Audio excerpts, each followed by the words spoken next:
Welcome to Ask the Coach. This is our 77th edition of what we do every 2 weeks. We bring you coaches from all over the world, actually. I'm Angela Crooks, the MD of the Recruiting Gym. This is our Africa special. So we've done Middle East special, Far East special, American special we've done twice, and European special. We have not done an African. And someone saw this week and went, can I get involved in the Australian special? So that's next. We'll be coming to Australia and New Zealand. So we'll be focusing on them. I'm going to get the coaches to introduce themselves in a second. But while I'm doing that and while they're doing that, you can get to vote on the questions. So we've got the questions here. If you're over on LinkedIn Live, we've got the questions there as well. So put the number into the comment box on LinkedIn if you would prefer to have the question answered earlier. Otherwise, we just go with 1 to 6. This takes about 45 minutes, but if you haven't got that time, you might want to vote your question up. But if not, don't worry. A lot of people are here for the whole 45 minutes. Grab a drink, grab some food, and enjoy knowledge from Africa. So I'm going to come to Vanessa first, because Vanessa, you've done this a few times. If you could introduce yourself, please. Awesome. Well, first of all, happy Friday, everyone. My name is Vanessa Raath. I am based on the Garden Route in South Africa, a place called Plettenberg Bay. And I'm actually one of the trainers in the Recruiting Gym, which is always a pleasure. What I do for my day job is I'm a talent sourcing trainer. I do a lot of keynote speaking, and I'm just passionate about people in the recruitment industry in general. And I'm super excited we're finally doing an Africa special. So thanks for having us on, Angela. My pleasure. Gita, I'm coming to you next. I got to meet you on our Meet Your Recruiter weeks. So thank you for that. If you'd like to introduce yourself. I'm Gita Winter. I have about 9 years in recruitment experience, probably going on since 2006. I run my own business and have worked in large-scale corporate agencies, one-man shows, large labor brokers. I've got an internal recruitment experience. I've got broad experience. I operate from South Africa and Johannesburg, but I have recruited across Africa. I think what I'm most passionate about is the professionalization of our industry. It is something incredibly close to my heart, and I feel that these kinds of sessions certainly contribute to that. Oh, you're a person after my own heart there, Gita. Yeah, totally reiterate that. And a person that's a lot newer to me, Sam Hayward. I heard about you earlier this year because you're running a conference in South Africa in 4 weeks. So we'd love to hear what you do. So glad you mentioned that. Yes, I've founded Cape Town's first recruitment conference called Recruiters Unite, which we had I think, Gita, were you with us last year? Aloha. And yes, so last year we had Mitch with us, not Mitch, Hung. And then this year we've also made a little bit more international with 2 international speakers, obviously Van's coming back as well. So that's really exciting. And then I've also been in the industry, I think I'm on 21 years now. Yes, very, very exciting. And then I do mainly consulting and contracting TA services. Fantastic. Wow. I mean, yeah, if we added up all the years, it's definitely over 100. Yes. My 35th year. So this is what we love, isn't it? Let's get people together with knowledge, with experience, and just share, because we've always got new people coming into our industry, and we forget sometimes with the knowledge we've got what it was like in that first 3 months, 6 months, year. And certainly, yeah, we can fast track their career. Is she frozen?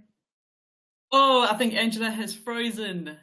We did say before we went live today that this is probably going to happen. It's going to be one of those sessions. So listen, why don't we just get started, the 3 of us? We'll do what we do in Africa, and we just kind of make a plan, right? And we just get on with things. So while Angela is frozen, let's just be South Africans. And we're actually going to start with the first question. Like load shedding. Yeah, exactly. We'll maybe Angela's got load shedding in the UK. This is the perfect South African version. Well, we all sit in our houses with solar. Sam and I were discussing. Yes. So we're fine. Angela's got load shedding. Oh, so Gita, we're actually kicking things off with you. Question number 1.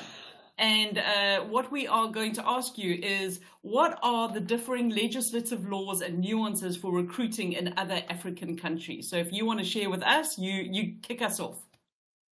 Righty. So I think for anybody that wants to recruit outside of the South African borders into Africa, they really have to, and I think it was one of the recruiting gyms where it was somebody was talking about in America, that every state is like recruiting for a completely different country. There's different laws and regulations. It's much the same on the African continent. There are a lot of similarities, but you've got to understand in terms of recruitment, specifically things like the differing probation periods, the minimum prescribed benefits in terms of national health, social securities, those kinds of things. There are some very, very different minimum statutory leave regulations in other countries.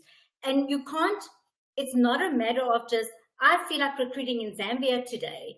You really, really have to go and understand, what do I need to know about Zambia? How would that influence my recruitment contract? How would that influence the contracts, the employee contracts that I would get? From a nuance perspective, I think it's like you really have to understand the different cultures. So if you think Zambia is going to be quick, think again. You're going to be months and months and months of talking and cajoling and working nicely until you get that contract. It is certainly not a quick process. And there's also very differing cultures per country.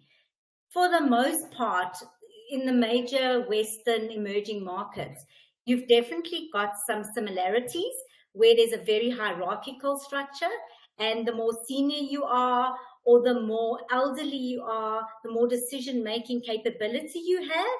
And therefore, from a recruitment point of view, if you know, or if you're not sure that you're dealing with the decision maker, it's a very different kind of recruitment process altogether.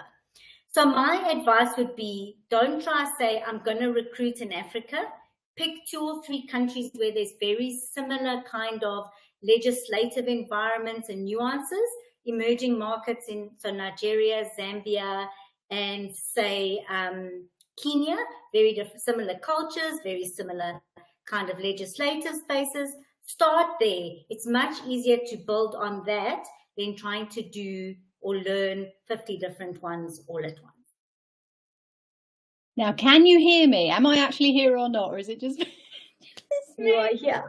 I love that, because Donovan has made a comment, and we're going to be talking about this in question 2, but that hasn't happened for ages. I think my laptop's having a hot flush, so I've put a fan on it.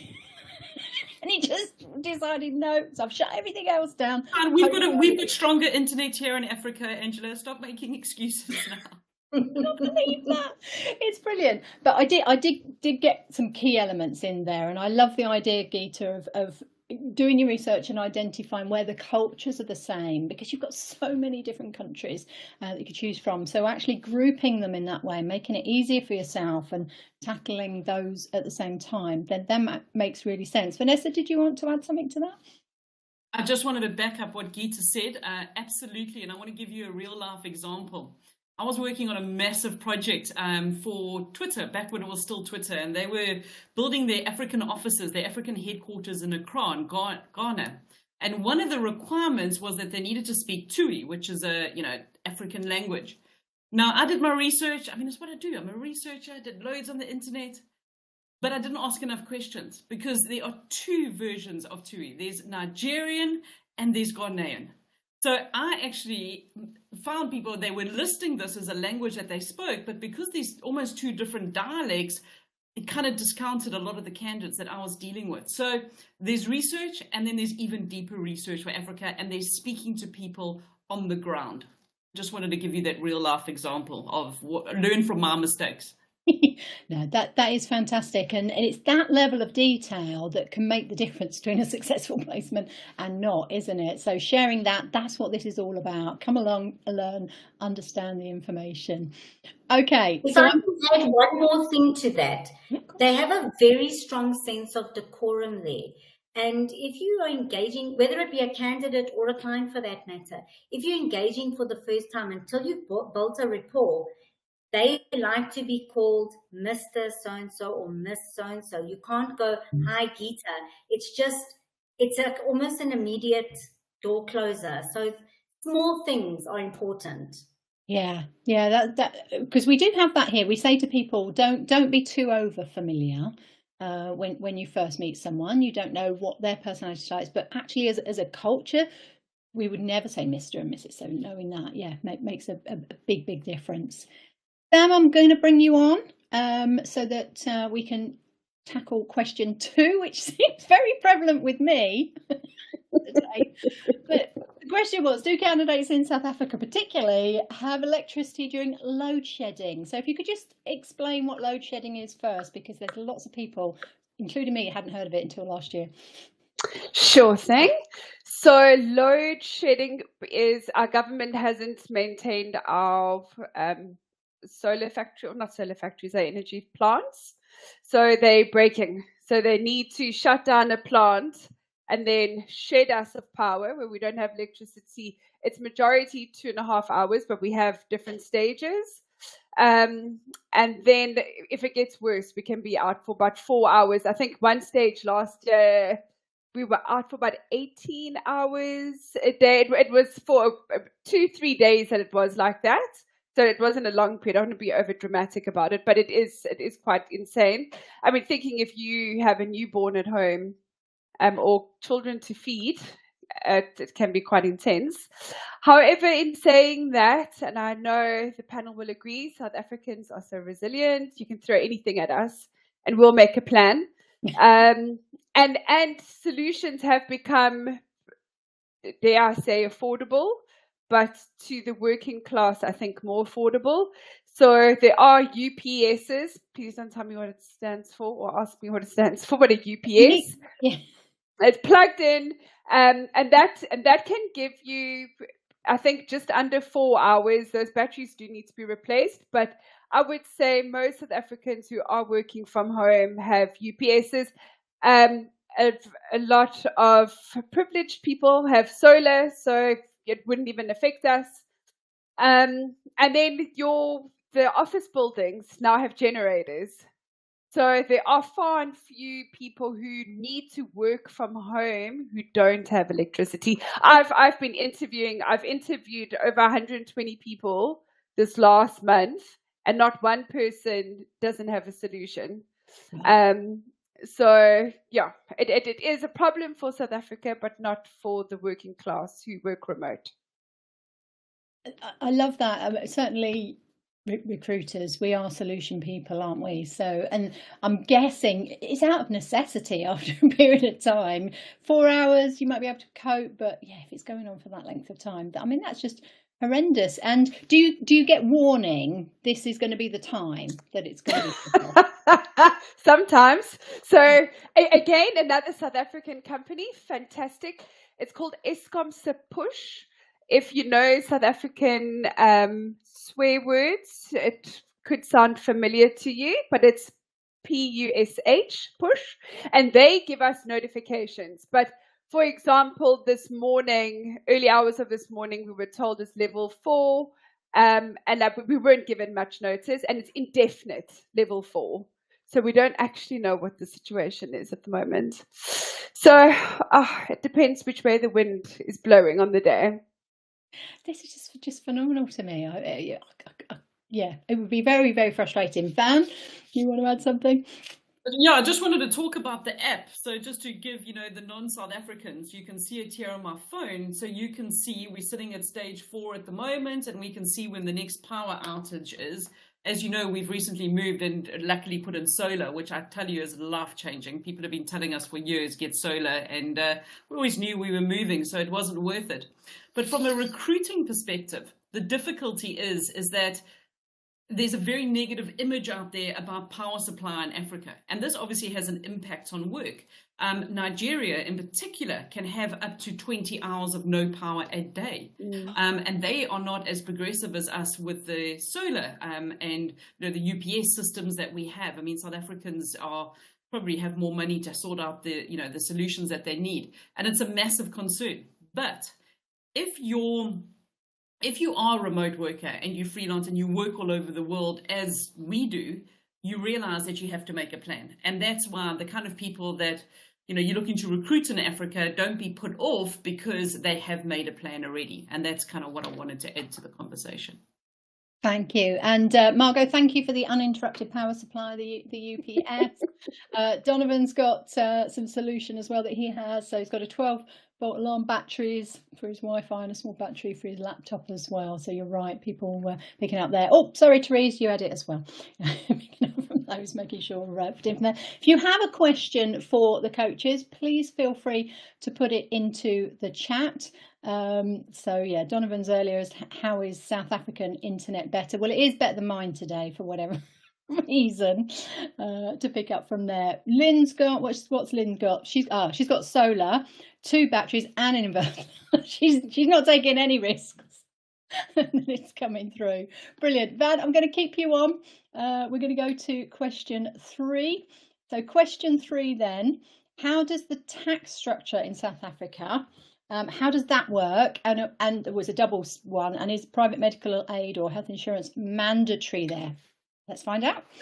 So the reason why I raise this is that I get approached by a lot of companies looking to hire skills in Africa. So they're either US-based companies, a lot out of Middle East, Dubai, UK, Europe, even Australia, because they know that South Africans are hardworking. They really do provide a good service, and let's face it, the labor is a little bit cheaper. But what they don't understand is that there are certain things that you need to provide a South African worker with. Where I've lived in the UK, and I understand you've got the NHS, however effective or ineffective that might be, but you don't need to worry about having health insurance. Where in South Africa, if you're working class, we all pay for private medical health insurance. It's not cheap. It's I don't know what percentage it is of your salary. I'm very lucky. I'm on my husband's medical aid. He's employed, but it's a lot of money, and you have to have it, because if something does happen to you out of the blue in December, I suddenly needed a knee operation. It was completely covered by private insurance. So you need to have it for the just in case. Now, a lot of companies know that they want to pay this person this amount, but the way its salaries are structured a lot in South Africa, and the rest of Africa is going this way, is that you often will get a portion on top of that for your medical insurance. To give you a very extreme example, if you do have an accident and you don't have private health insurance, you go to a government hospital. Now, even to a government hospital these days, you have to take your own bedding. Your family has to bring you meals, because that isn't actually provided. So if you don't have medical health insurance, you basically, it's like, I always relate it to, it's almost like playing Russian roulette, because it's something that you definitely need. Another thing is that our tax isn't complicated, but our tax is high. I mean, we're sitting at about a 42-43% in the range where people will be working, which is on par with the UK, but you get a lot more for that in the UK, things like the NHS. So people need to just take that into consideration when they are hiring people in Africa, that the tax is on par, but we don't get as much. I mean, most South Africans also are sending their children to privately be educated, which also costs more than going to having a government education. In certain areas, the government education is better. Some areas, it's not so good. So what we're seeing emerging is a lot of companies that are now putting them in that third party situation, where they're running the people working in the African countries tax for them. They, organizing their medical aid, because you can structure it from a tax benefit perspective. And just to be aware, and for them to do their homework, because sometimes I think people reach out to people in Africa thinking, oh, yippee, this is going to be great and cheap, whatever. Yeah, Payroll, Deal, Oyster, there's a whole lot of them. But it doesn't actually always work out that way because of the tax situation. Okay, so there's a lot to take in there. My goodness. I mean, I had no idea that all of this is going on. And anyone that's either looking to move there or is looking to work there, this all needs to be taken into consideration. So as part of the benefits package then, is this something that's very high up on the list of benefits of what people want to know straight away? It generally is. So people that I've spoken to here is like, what do they cover? Like, do they cover medical aid? Do we get any other benefits? You know, so it's mainly coming from the candidate side of what does the company cover? Then you go back to the company and they're like, well, why do we need to pay for that? You know, and it's, you have to pay for that. Yeah, so lots of negotiation from the recruiter's Yeah. side. So there was a comment here that was deal or play role. If you've got any links to any of the things that we're referencing, please put them into the chat. So the companies, the app that you were talking about. Sam, the link to your conference that people want to go to in Cape Town, 7th of March. It's in my head because it's the same day as our 1000th episode on the daily workout that we do every morning. While I've got you there, quick break. Thank you to Job Adder, who are our sponsors of Ask the Coach. They also sponsor our Meet the Expert, which is every month, where we bring you an expert. Half an hour, 45 minutes of free training for everyone. So if you need that, I've got one other request as well. We've got Sean over on LinkedIn, who is had 1,000 applications and doesn't get any answers, doesn't get an interview. So I've put his LinkedIn in there. Sean, I have had a quick look at your LinkedIn as well, and I know we definitely can help you with regards to that. So you can definitely get some support.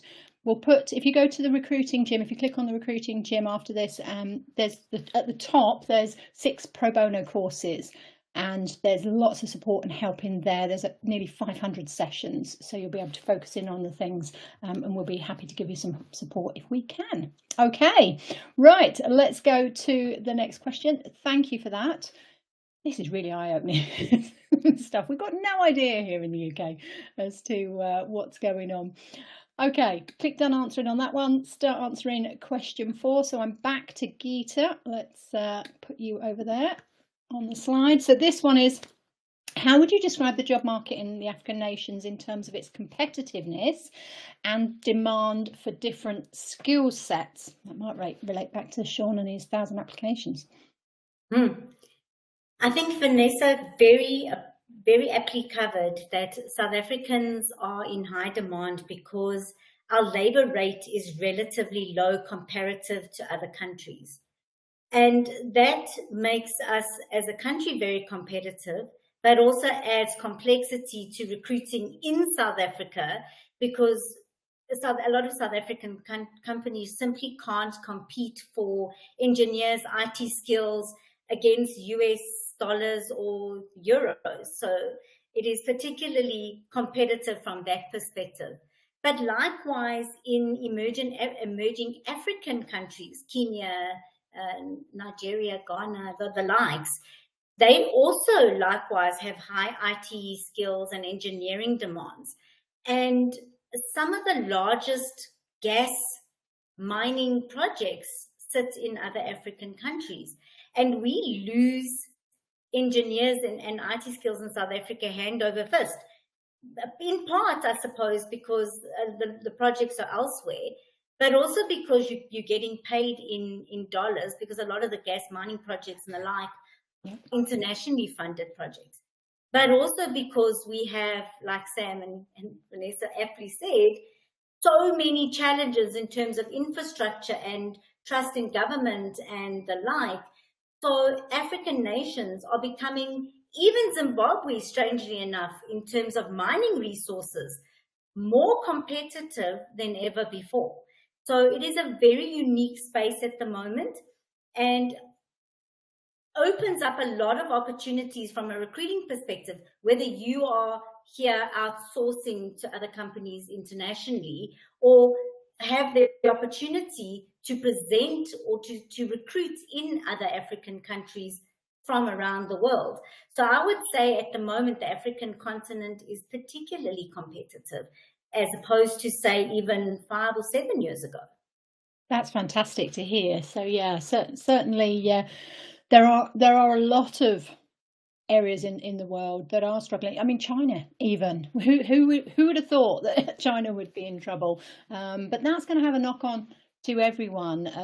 That it's something we'll be talking about in our global politics and economics when we get to the second half of the year for our Hiring Happenings podcast. So if you're interested in knowing what's going on around the world, we'll get that link in there as well, as we look at hiring happenings with a pestle twist. So each month we take one of the letters and work through those.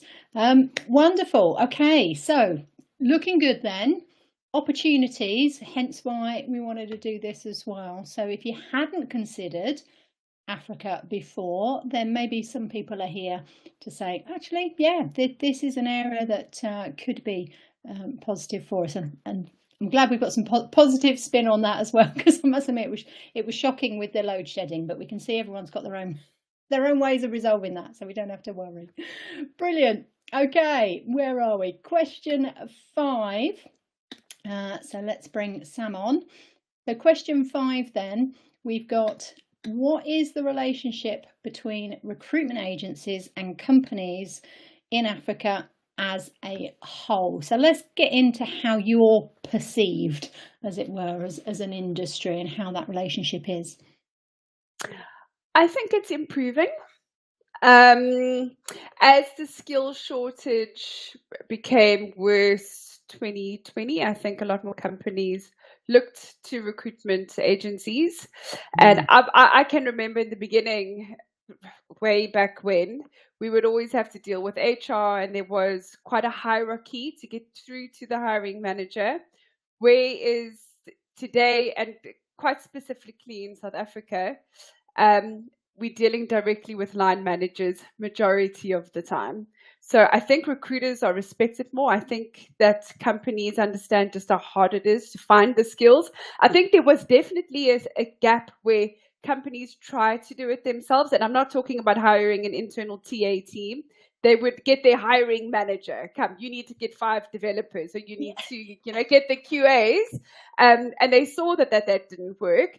I work with a few international companies, and I mean, I could be wrong because I don't work with thousands of companies, but what I am finding, especially with the companies in the States, there is still a little bit of hierarchy, and there is you dealing with the HR manager, you submitting your CVs through the portal, and I don't really have access to the people that are hiring. Yeah. Whereas in South Africa, it feels a little bit more, I don't want to say casual, but the relationship's a lot more personable, which is fantastic for us because now we can recruit better and more accurately.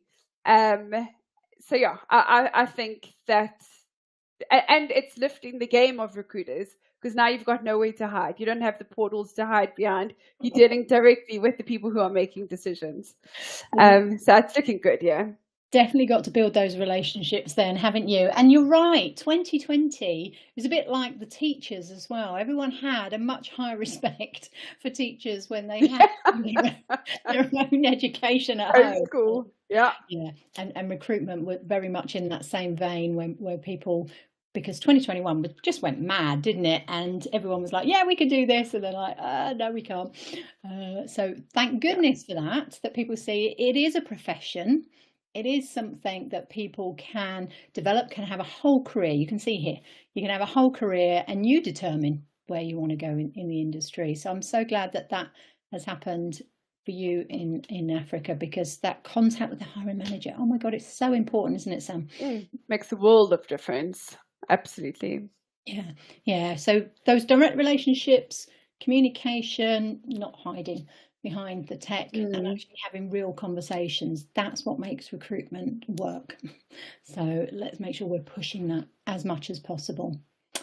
Okay, we're doing really well today with regards to our questions. So I can see we've got a lot of people over on LinkedIn. So if you do have a question around the recruitment industry in any way, shape or form in Africa, then please do put a question in the chat. And we'll pick it up there. Come and join us on Crowdcast if you want to get the full experience here as well. Right, let's get Van back on. So Van, this is you then on this question. And I think this is one that we could probably go on for the 10 minutes actually. 10, 15 minutes that we've got. So we've got a wealth of knowledge that can be shared in the recruitment industry. So which networking or support groups would you recommend people join if their focus is on Africa? What I always encourage people to do, and I actually did this myself with the major projects that I work on, is I always try and chat to recruiters on the ground. So I've got a new role coming up in like Kenya or Tanzania, is connect with the agencies there, find out what is the kind of like, what's the status, what's the situation like. You know, I think that's the piece that often people miss, is that they just go straight in and try and talk to the candidates without getting an idea of the lay of the land or the landscape or how should you best recruit. Then they actually realize the error of their ways, and then they start trying to connect with recruiters. So what I do recommend, let me just quickly grab a link over here, I'm going to put it into the chat, is very lucky we've got a very good recruiting community here in Africa. I'm going to put the link into the chat. I don't know if you can transfer that into the LinkedIn chat, Angela. Thank you very much. And connect with a recruiter there. I mean, even if you go in and you pay them like a consulting fee to get their knowledge, set up a couple of sessions with them, they don't actually need to be doing the recruiting. However, I always recommend that you do let the locals do the recruiting, because you partner with them, you tell them exactly what you want, get them to do that side of the recruiting, the finding of the people, the interviewing, and then you can actually, you know, do whatever you need to do on the other side. So for me, I think that needs to happen. So to go back to like, who should you connect with, your communities? I think another thing that people seem to not realize is the platforms and the different usage that you get across different countries. So where US, North America, prolific users of LinkedIn, huge numbers, you know, similar in Europe, not to such a great extent. But in Africa, trying to recruit using LinkedIn is actually quite difficult, because it's not a very popular platform. So I have actually had amazing success recruiting through Africa, looking at Facebook, looking at X. I mean, X is incredibly low on data usage. That's a big plus here, because data is at a premium in Africa. So you've got to think, where are people going to be the most accessible? Where am I going to get hold of them? So I would not go down your traditional methods of only looking at LinkedIn. Look at other platforms. Find the communities. Another thing that's a nugget of really good places to go and look here is that Meetup is actually very popular in Africa. So Meetup's been around for, I think, 21 years now. And you can find a lot of groups through Africa on Meetup channels. So it's not your typical way of how do you go and join people. And then when you get into the groups, give back before you ask, is like my golden rule anywhere, you know, in the world. If you're doing this, it's about community. How can you as an international organization give back to the community before you start demanding that you get talents and candidates in front of you? I would love to add to that. Vanessa is so right. And that is incredibly valuable advice. But from a recruitment community, I would say that you need to, like Samantha's Recruiters Unite and APSO's conference in Johannesburg and the networking events that happen, Van holds some lovely coffee sessions. Collaboration in our industry is not the enemy. And I think we've got to separate the concept of collaboration from the concept of competitiveness, because they are not the same. And you can get such value from connecting with other recruiters and participating in industry events and getting calls to action from our governing bodies and our professional bodies and stepping up and becoming parts of those communities. The value you get from that far outweighs the perceived risk of colluding is not even a thing. What am I of stealing IP and all sorts of nonsense that goes on in people's minds. It's a thing that other people have created. It's not the reality that we live in. I totally agree with that. I used to always collaborate with other agencies that were close to me. If there was ever a new one that opened up, I would go and introduce myself. I'd walk in, and dependent on how they reacted to me, that was my first indicator. Do I actually want to collaborate with them or not? Because sometimes you'd walk into their office and they'd like take things off the wall and they'd be covering things up when you introduce yourself, and you're like, okay, yeah, this is not the relationship that I'm looking for. But what we'd do is we'd sit down and say, okay, what do you do? This is what we do. Where's the gaps? Because of course, yeah, if we're going to want to try and supply on our side, but you might do something we don't. And therefore now we can work together and we can collaborate, and you can supply that. Because otherwise, shiny thing, we're like that in recruitment, aren't we? We try. You can't ask for something. You go, yeah, we'll try and do that. No, stick to what you're good at. Collaborate with someone else that's good at that as well. And you both will, well, all three of you win in that scenario. So I love that. We have got... Sam saying I love the coffee sessions. Thank you for that. You've got lots of comments over on LinkedIn as well. So let me just put Gerhard's on here, and let's see what you think of this. And I can throw this up. Actually, it's probably a little bit long, so it's not going to show up on the whole thing. So what Gerhard's saying is, there's an interesting life I've stumbled across. My business is based in Austin. I've successfully built my business with most my developers in South Africa. I've noticed it's hard for them to find work straight out of college, and I've been hiring at that level and growing them. So yeah, you're nodding. Go on, go for it, girls. That sounds awesome. And Angela, I'm just going to make a correction there, because we would say that name in South Africa as Gerard.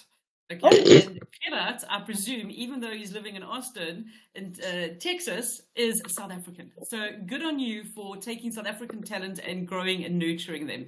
We like people like you. See, I thought it was German and it was Gerhard. Totally fantastic. We've got other people that are on the thread on LinkedIn that are looking for work, so please do go there and have a look afterwards, because people are sharing what they can do. Monica, I'm going to pronounce your surname wrong now as well, Bithar. This is what Monica's got to say. This is quite entertaining. Angela, can you just read everyone's names for us? Oh dear, I'm rubbish. Okay, she's saying, from a recruitment perspective for digital marketing, how does the African market perform for experienced resources? I'm going to bring us all on. We can all have a conversation if we want to, as we finish the other questions. Who wants to take that one? I don't mind taking that, starting. I'm sure Vanessa can add to this though. Nigeria specifically, digital marketing and data analysts are in very high demand. I think on our critical skills list for last year, I don't think they finalized the most recent one. Digital marketing is actually one of our scarce skills in South Africa. So I would like to say for really serious skilled digital marketers, there's probably a huge demand. Yeah, I would say so. And I'd say that there's a lot of talent. And the reason why there's a lot of talent in this space is because digital marketing, sorry, the cat's irritating me. Digital marketing is one of those skills that can be done remotely. So you can have your digital marketer sitting in South Africa. Great example is a company called Adway that do a lot in that space. Their digital marketer sits in Cape Town. Her name is Kaylin. She's brilliant. Fantastic. If you want to get that link in there, I'm just putting the Crowdcast link again into LinkedIn. Do come and join us on here. If you click on the recruiting gym at the top and follow us, you'll always get notified. So for like, I can't pronounce it. Gerhard? How did you Gerhard. Okay. You just stumbled across us. We love that. That's why we use the LinkedIn Live as well, because people will find that. But do click on the Crowdcast link, come and follow the recruiting gym, and then whenever we go live, you'll get a 10-minute notification and let you know what we're talking about. You might be interested, because this is what we do. We get people with loads of knowledge to come and help you, to support you, and to do that. And majority of us have been recruiters in the past, or we still are. So certainly those people on the LinkedIn thread that are looking for help. The first thing I would say is look at these ladies' LinkedIn profiles and then look at yours. So have two screens up and have a look. Does yours reflect yourself in a positive way? That's your starting point. So if you are struggling at getting interviews or anything that's happening, a recruiter will go to your LinkedIn if you've got one. And that's the first place they're going to look. Yes, they'll have your CV, but it's the LinkedIn. We want to see you sell yourselves. We want to see what you're capable of. And if it doesn't reflect you in a positive light, I noticed someone on the thread was looking for a chef job. It doesn't matter. If you're on LinkedIn, you've got to portray yourself. So get pictures on there, feature stuff that you've created as a chef, get images on there. And if you need help on that, I have put the pro bono courses in there. We've got 20, 30 sessions on LinkedIn and how to help you. And next week, it's all LinkedIn update week. Yay, Vanessa, you're on with us on Thursday. So all new stuff that's happening on LinkedIn, we'll be reviewing that. So again, resources are there to help you, but you have to help yourself as well. And know that recruiters, that's the first place they're going to look. And if you're not selling yourself on there, they're going to struggle to put you forward to companies, because the company's going to look as well and probably take you out of the process. So whereas you used to have a really brilliant CV, you have to have a really brilliant LinkedIn profile now as well to go with it. Even further, Angela, you need to have a very good online presence, because if people Google you, LinkedIn's not actually going to be ranking so high in the SEO anymore, because they've redacted some of the information that you can see on profiles by searching via a search engine. So look good on everywhere on the internet. Brilliant. Okay, let me just double check, see if there's anything else. If not, I can give you a couple of 3-4 minutes back, which would be amazing. Oh no, we have got one. I'm not going to try and come on, just give it a bash. Just give it a bash. Okay, I'm going to say Sipokazi Slater. So I can do this. I can do the surname easily. Right, Sipokazi. What can maybe cause a company to stop the recruiting process after an interview is done? Oh, okay, this happens. We feel just as bad as you when this happens, but we've all been there as recruiters. So let's share some of the things that can actually stop the company from carrying on the recruitment process. They've interviewed, they're hoping they're going to get the job, and then all of a sudden it all stops. I'm going to dive in there, because I want to say there are so many different reasons that this could happen. Literally. But the way around it, Sipokazi, is approach the company and ask them, what could you do better in your next interview? What was it? Because it could be something as simple as there was a stronger candidate than you. There could have been something like you didn't have one of the requirements, or you didn't interview well, or whatever. But you need that information, and you're entitled to that information so that you can do better next time. Now, I read that differently, that they'd actually put the position on hold. They could also have done that. There's many reasons why you don't progress, but you need to know what is that reason. Because you could be sitting there thinking all down in the dumps. Meanwhile, the position's been put on hold, and it wasn't anything you did wrong. Yeah, so sometimes that you haven't actually shown the skills that you've got. A bit like we just said with the LinkedIn profile. In an interview, you may be very, very capable and you know you can do that job. But if you haven't expressed that to what level they're looking for in the interview, or if you haven't gone in deep enough or not mentioned it at all, they can only go on what you're saying. So I do find that a lot of the time I've recruited over 5,000 people in my recruitment career, and it was where people didn't shine during the interview. They didn't give themselves that opportunity. So that's us as recruiters. We have to brief you, give you as much detail as possible, maybe even go through a role play with you to help you to answer those questions and to shine. Gita, what about you're obviously recruiting, you've got your whole company at the moment. What reasons have companies given when they've put it on hold, when something's stopped? Vanessa's so right. There's just so many reasons.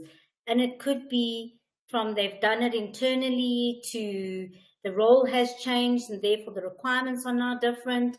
But I would like to leave people with one thought. It is an incredibly challenging process looking for a job.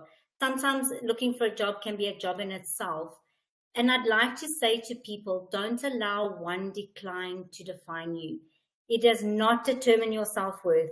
It does not make you any less valuable, knowledgeable, or skilled than anybody else. In that moment, like Vanessa said, there may just have been somebody who pipped you to the post because they happen to have a smidgen more industry experience than you. And it's tough as it is, but to beat yourself up about it really isn't necessary. You need to be kind to yourself in this process. Yeah, I think that's a great place to finish. That we as recruiters be kind, and as candidates applying for positions, be kind to yourself as well, and think about what can I do better next time. Every experience is a learning experience, and as Vanessa said quite rightly, we need to make sure that we're getting feedback from the clients. If you've had an interview, make sure that you're asking before you go, will I be able to get 2 or 3 pointers of feedback, both strengths and development areas? That's what we should be doing. We should be asking every client and passing that on to candidates, whether you get the job or not, because that's helpful. That can help you move into the next round and be better at what you do. Ladies, thank you so much. Really enjoyed that. Learned a lot as well from those. One comment here from Therese: the company could also have promoted internally. Yeah, as I say, there's so many reasons, isn't there? Donovan saying a lot of corporates unfortunately won't give you feedback, even as recruiters with direct access to line HR. Comprehensive feedback is getting blood out of stone with some clients. So put it in as part of your process when you take the job. This is how we work. This is our expectations. It's a service level agreement between the two of you.